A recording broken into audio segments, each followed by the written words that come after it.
It was on my schedule, and I figured there's no better time than now.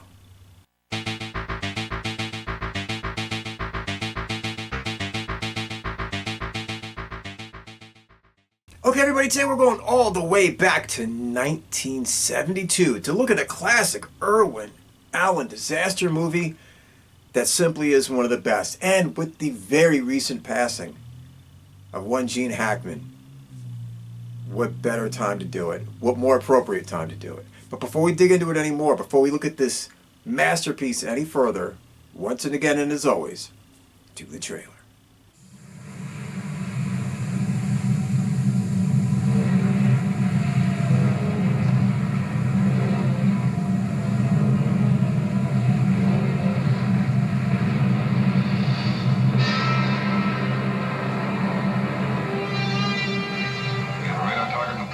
Ladies and gentlemen, your attention, please.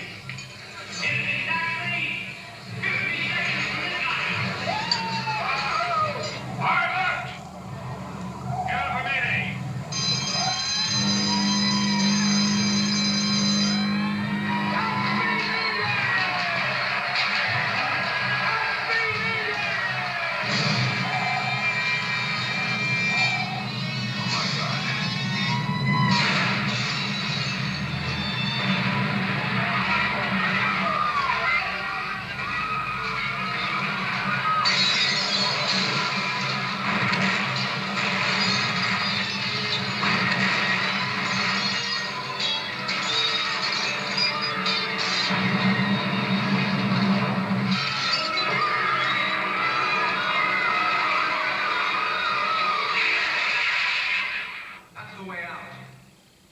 Chance. Don't listen to him! We've got to stay here till help arrives. Help from where? From the captain? He's dead.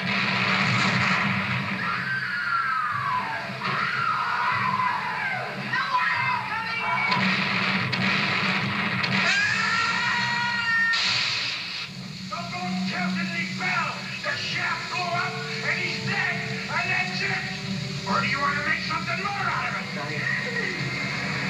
On the ladder. Don't look at anything except the ladder. I want you to give this to our little grandson, huh? Why, I'm going somewhere you're not going? Hold it! Do you know what a flash fire is? Well, mister, I'm not going to let you kill us. I'm going through that door, Mr. Rogo. You can either stand aside and close that door to keep the air from coming in, or you can try to stop me.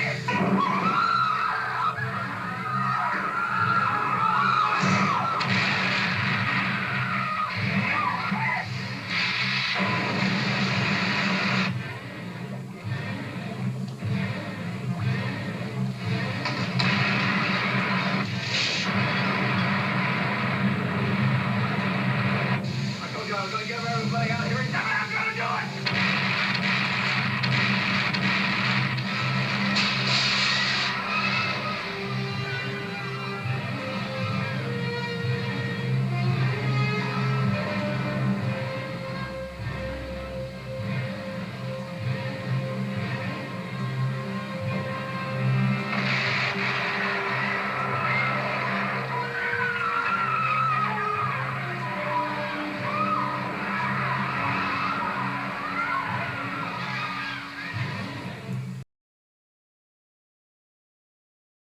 Okay, this motion picture was directed by Ronald Neame.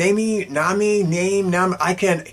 When he did Meteor, I couldn't pronounce his name then, and I can't pronounce his name now. It doesn't make a difference. So let's roll. But he did other things, you know, The Seventh Sin. He did The Horse's Mouth and Gambit and Hopscotch and First Monday in October and The Odessa File and Mr. Moses and The Man Who Wasn't There. Stuff like that. So, anyway, he directed some other things that you're going to remember. Some other things you might not. But he always did a solid job. That's all that matters. Okay, everybody, let's face it. This motion picture is loaded with stars. I mean, loaded with stars. So I can't really devote a ton of time to each and every person like I normally would. We'd be here all day. So I'm just going to go through the names really quick, give you 2 or 3 things that they were in, and keep this party going. Of course, we got Gene Hackman. Of course, he was in stuff like Unforgiven, and The Conversation, and French Connection, and Mississippi Burning, and Superman. And we got Ernest, Borgnine, oh, come on, Convoy, The Wild Bunch, Marty, The Black Hole, Escape from New York, McHale's Navy, Airwolf. We got Red Buttons. Come on, Stagecoach, Pete's Dragon, 18 Again, Chops, if anybody remembers that. They shoot horses, don't they? And he actually had his own TV show for quite some time. And Shelley Winters, Night of the Hunter, Lolita, The Diary of Anne Frank, A Place in the Sun, Pete's Dragon. You got Jack Albertson, Willy Wonka and the Chocolate Factory is all you're going to know or care about. But he was on TV too, you know, Mr. Ed, Ensign O'Toole, and of course, Chico and the Man.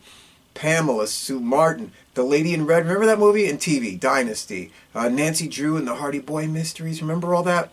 Roddy McDowall, Fright Night, Dirty Mary, Crazy Larry, Funny Lady, Bed Knobs and Broomsticks, and most importantly, he was Caesar and Cornelius and all the ape flicks that we all know and love.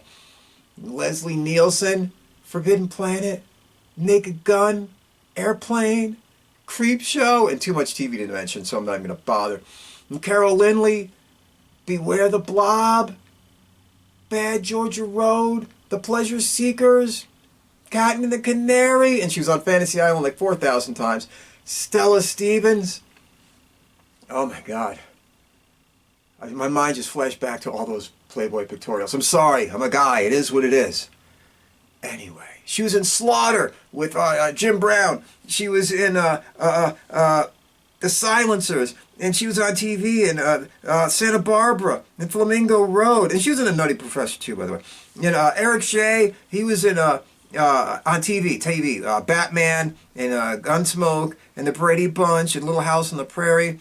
And Arthur O'Connell, Picnic, Anatomy of a Murder, Operation Petticoat. So there's actually even more faces, maybe not as known as these, but there's actually more faces even than this in the motion picture. So this thing is loaded with names and faces and people you will see and remember. It's just that plain and simple.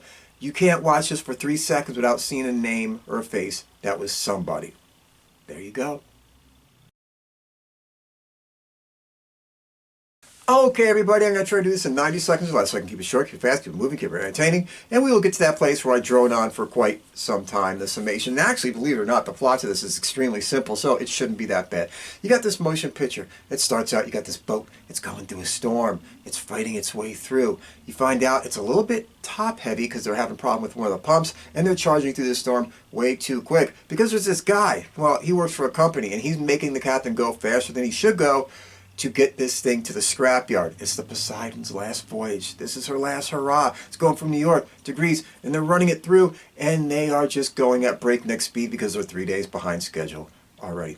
Along the way, you find that there's these people. You find that there's this preacher guy, you know, one Gene Hackman, and he's a little bit of a rebel. He's leaving the United States, basically being kicked out by the church, saying he's too radical, his thinking is too far off. They don't really dig it, so they're going to send him off to like South Africa to work in the middle of nowhere. But he's happy. He's glad. He's like, I'll be free, and I can do what I want. You meet the Rosens, and they're sitting there, and they're this old couple, and they're going to go meet their grandkid for the first time. You have the Rogos, with one Ernest Borgnine and Stella Stevens, and he's a cop, and she's a former hooker, and you get to see them, well, being who they are, and dealing with each other, and how they react to each other. And that's all you really need to know. Anyway, the motion picture moves forward. It basically takes you at that point to the dinner scene. And yes, this is New Year's Eve. Woo-hoo! Big party. Everybody's getting along. It is what it is. There's drinking, there's partying. And all of a sudden, there's a giant earthquake off Crete. Uh-oh, that's not good. Well, they radio the captain. He goes back up to the bridge. And he's like, what's going on? They're like, there's an earthquake. He's like, well, how bad is it? And they're like, we don't know. So before you know it, they start to see this big blip appear on the radar. This big white wall of, well, something bad. And they realize, holy sheep shit, this is a tidal wave of epic proportions. They try to turn the ship into the wave to get it to minimize the damage. That shit ain't going to happen. This ship gets overturned. The Poseidon is now upside down in the water. Well, I can't get more worse than that, can you? Anyway, people get thrown around, everybody gets smashed to bits, everybody gets dropped to the ceiling, which is now the floor, is what it is. As they're in there hanging out, you get to see Reverend Scott, a.k.a. Gene Hackman, and he's sitting there trying to rally people, to get them together, to get up to the, well, from what he heard from this little kid, has the most shallow piece of steel in it, the engine room, and he has to go, well, up by going down to the engine room, which is now up. You get the idea. Most people don't want to go. They're a little bit nervous. He rallies the troops, consisting of the Rogos, consisting of the Rosens, consisting of these younger kids that are just going to meet their parents, that kind of thing. They try to convince everybody to come with them. Nobody wants to go with them. But they team up with this guy, Akers, Cornelius and Caesar from the 8 flicks. Anyway, and they're going up. Just then, the ship breaks. Well, there's an explosion. Water gets in, and all the people that didn't want to go with them now die. They are moving up by moving down. You get what I mean, right? And they're going through it, and slowly, surely, moment after moment, the water is always staying about 30 seconds behind them.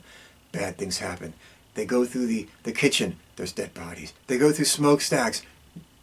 People die in there. You get the idea. And they're moving along simply one by one. They run into some other people that are now headed to the bow of the ship, which strangely is going down first. And these people don't understand that by walking down they're going to die. But it is what it is.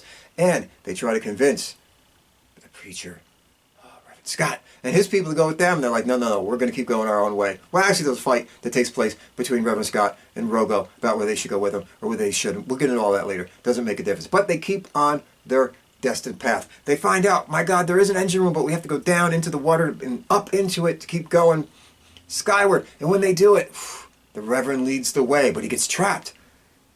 He gets caught in the water.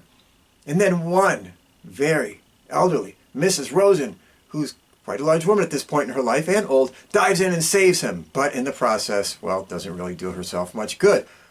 Sad, it's tragic, everybody's crying, it is what it is. And they keep going. And as they're just about to make it to the end of it, you see that Mr. Rogo, well, bad thing happens to his spouse. It's a long story, I don't want to give away too much. That happens. And then they're just about to make it. And just when they're about to make it, this big steam thing breaks out of a pipe and lands on the very door they're going to make it through. And somebody's going to have to make a sacrifice. And, well, I'm not going to tell you who it is, because that would ruin the very end of this motion picture. And this is a motion picture you should watch, because it's a great flick. Enough said. Get to it.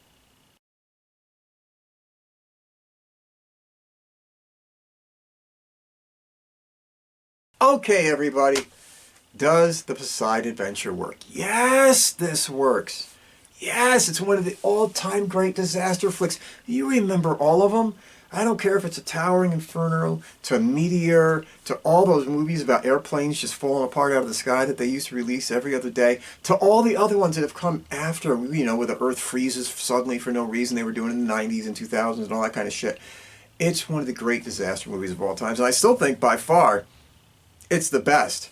I hate to say, don't mean to dash on anybody else's likes or dislikes, but to me, the Poseidon adventure will always be the Mountain Olympus of disaster flicks, where you get a bunch of people, throw them in a situation, they're all different, they all have their own characteristics, and you put them in that motion picture and see how it turns out. Before we dig into it anymore, obviously, let's get the big three out of the way. The directing, dead solid, looks good, period. Framed well, nothing ever pulls you out of it. It's a simply directed motion picture, but that simplicity of the style works. Just makes it look good. It's all you need. No trick shots, nothing fancy. Tell the story. The directing style tells the story. The writing. Dialogue is spot on. Plain and simple. All you need to know.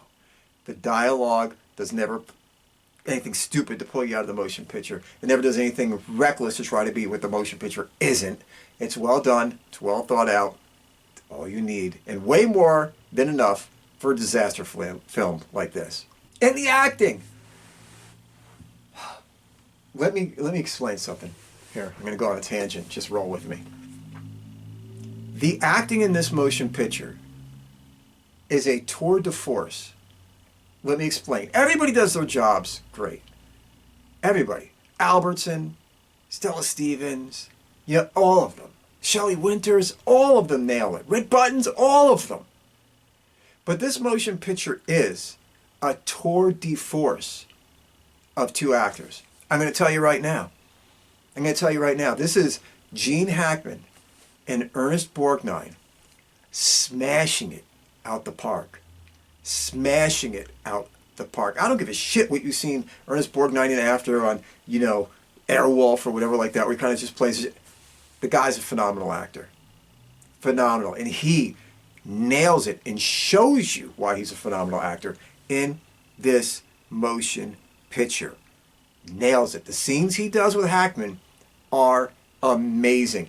In any motion picture, if you want to see two actors, and one actor and the other actor, they're just delivering great. They need somebody to work off of. They need somebody to help them deliver.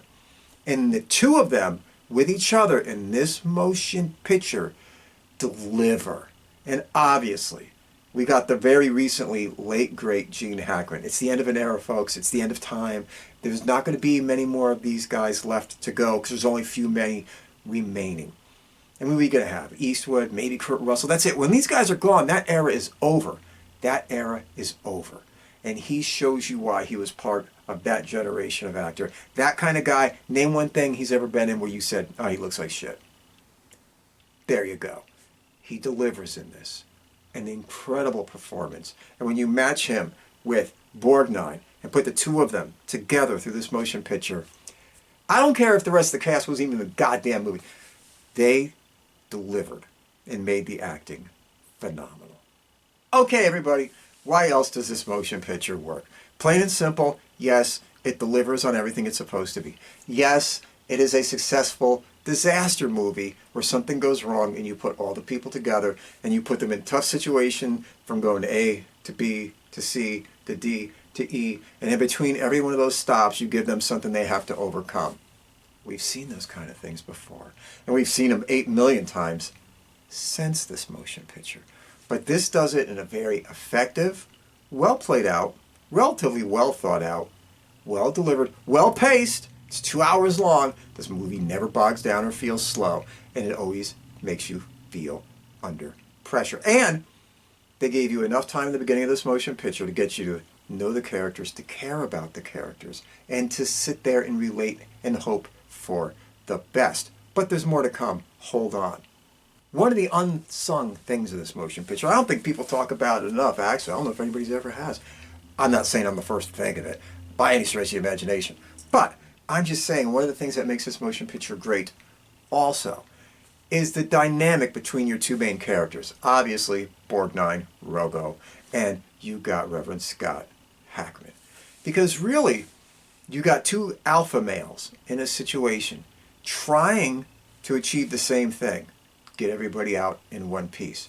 They have different ways of doing it. You have Reverend Scott, who's like this free-thinking, very driven, almost obsessively driven, like this is a challenge given to him by God and he must overcome or do it in spite of God. Whatever. Take it as you will. But then you got a guy like Rogo. Tough, stern, doesn't like to think outside the box, kind of just likes to do things by the book and by order. And you see how these two guys, who are really part of the same coin, but yet the opposite sides of the coin. And how can you take these two alphas, these two A-type personalities, and get them to work together within this motion picture? You see them fight. You see them clash. But you know they respect each other. You know they need each other. You know they work together. And if one was without the other, this thing might not pull off. But they are almost the same guy, which Reverend Scott at one point says, he goes, what's your problem? He says, I don't think you like me just because it's like looking into a mirror. Yes, but it's that personal drama, that personal interaction between the two of them that make this motion picture even more memorable than what a motion picture like this tends to be.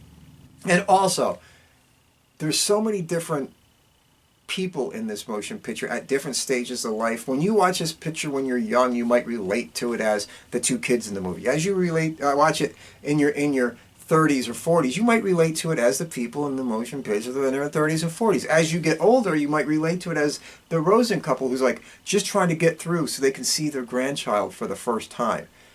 You can relate to this motion picture at different stages of your life, depending on when you're watching it, with different characters that are in the motion picture, and it'll make some kind of emotional connection to you. This is as good as and well thought out of a disaster movie that you're ever going to run into. There's been a million of them. We know. There's been all kinds of variations on a theme. We know. Some in the reality, some in the scientific. Everything from black holes swallowing the earth to ice ages coming out of nowhere. We've seen it a million times. But I don't know if any of them really ever delivered any better than this. Now, are there any problems with this motion picture? Oh, of course, there's problems with any motion picture. And really, the only problem with this motion picture is, I mean, come on. It's a luxury liner turned upside down in the ocean. There ain't got to be that many air pockets in it for that long. I hate to be a downer. It's just the way it goes. Especially when you're in the dining area. You're in the dining area. You're in the dining area. You get the idea. Yes, it's quite improbable and implausible. There have been people rescued from ships in air pockets before. Not quite like this. You get the idea. You know what I mean. Are there a couple moments when, hey, the set design in this is amazing. And the effects are amazing. With a trained eye, when you look at the ship a couple times, can you tell that they're using a big model? Yeah.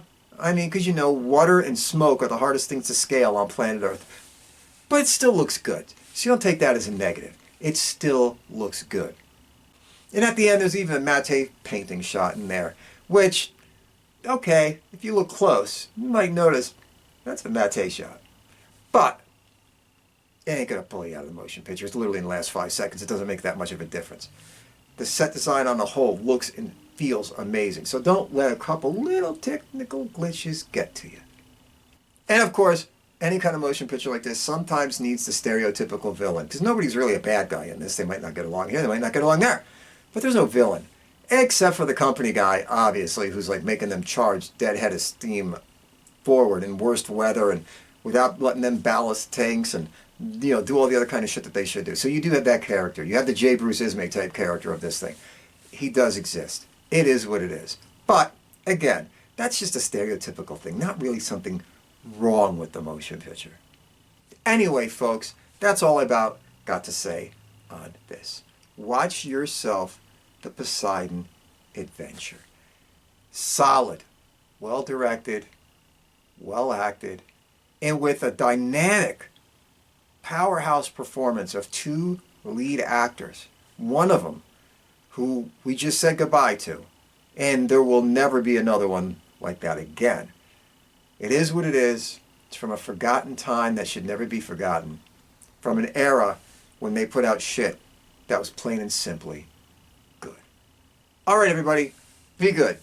Take care. Stay out of trouble. Be there for a friend. Be kind to a stranger. But most of all, never, and do I mean ever, take any bullshit from anybody. See you soon.